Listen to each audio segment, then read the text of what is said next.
Described by many as a force to be reckoned with, my grandfather's motivation and ambition always aligned with his indisputable reputation of excellence. His dedication to Opelousas General Health System is nothing short of incredible. Serving not one, not two, but 3 terms as CEO reflects not only his commitment to the hospital's success, but the trust and esteem held for him by the Board of Trustees and administration. Gary Keller was instrumental in advancing the hospital not only through numerous physical renovations and expansions, but also through his interest and investment in the employees serving under his leadership. My grandfather's legacy at Opelousas General Health System is nothing short of inspiring. I remember going to work with him as a young child and thinking how important he must be because his office was so big. He is the reason I chose healthcare as my career. As CEO, he mentored many young healthcare professionals in advancing their careers and taking on challenges that expedited their growth as leaders. In his unique way, his influence impacted numerous lives throughout his tenure and even today as he continues to consult and share his expertise. His experience in the armed forces, along with his education and natural talent for leadership in healthcare, helped to bring Opelousas General Health System to the forefront as a regional referral medical center. I know that the board, administration, and staff of the hospital will forever be grateful for his faithful service and commitment. I would describe Mr. Keller as the best explanation would be a steel-covered marshmallow, where he's definitely hard on the outside and soft on the inside. He had unmatched leadership skills. He was a mentor and a motivator, but he was tough. He was fearless and he was disciplined. We loved him. Gary Keller is a force. He's a force to be reckoned with, and when he is on your side and on your team, you have a lot of advantage over your competition. I don't think you can put a price on a CEO like Mr. Keller. He was so good to the hospital. He had the hospital in his heart. He loved us. I know he did.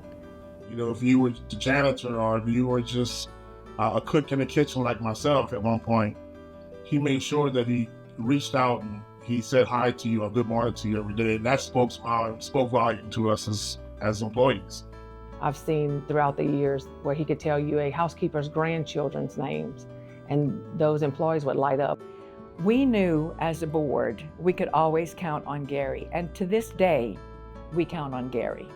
When we have a dilemma, when we have a problem that needs to be solved, we know who to call.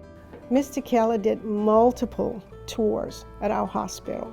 And each time he left the hospital, he returned the hospital to financial security and growth.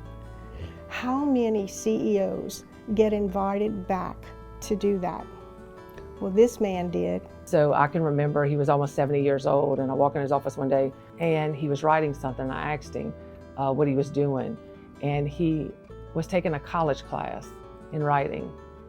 And that I just thought spoke volumes of the man that he was, that he never stopped learning. So Mr. Keller was really the first guy that actually gave you an opportunity in the kitchen. And then one day he came to me, he's like, hey, listen, you know, we need somebody to step up in our kitchen. And I really believe in you. And I really think that you can be that guy that can be that leader. So by him believing in me, he encouraged me to go out and be the best and do the best. We had a credible threat that was directed at the nurses, the staff, in the intensive care unit and at the hospital. So Mr. Keller got immediately involved with us. We secured our patients, we secured the staff, we had a high degree of police presence. We were as prepared as we could be. As it turned out, the threat was credible. We were right, but we had a good outcome. We were prepared. Mr. Keller was there in the unit with us. He stood with us, he showed up, he was there. That's leadership. In 2011, I was employed at Opelousas General at that time and had a sentinel event. I had a frontal parietal and a brainstem stroke from a Italian blood disorder no one knew I had. At that point in time, I saw such a soft side of him. He made multiple trips to Lafayette General to make sure that they were taking care of me because he thought that maybe medically something was being missed from that standpoint. And I will never forget the personal aspect of that, where that was something way out of what he didn't have to do.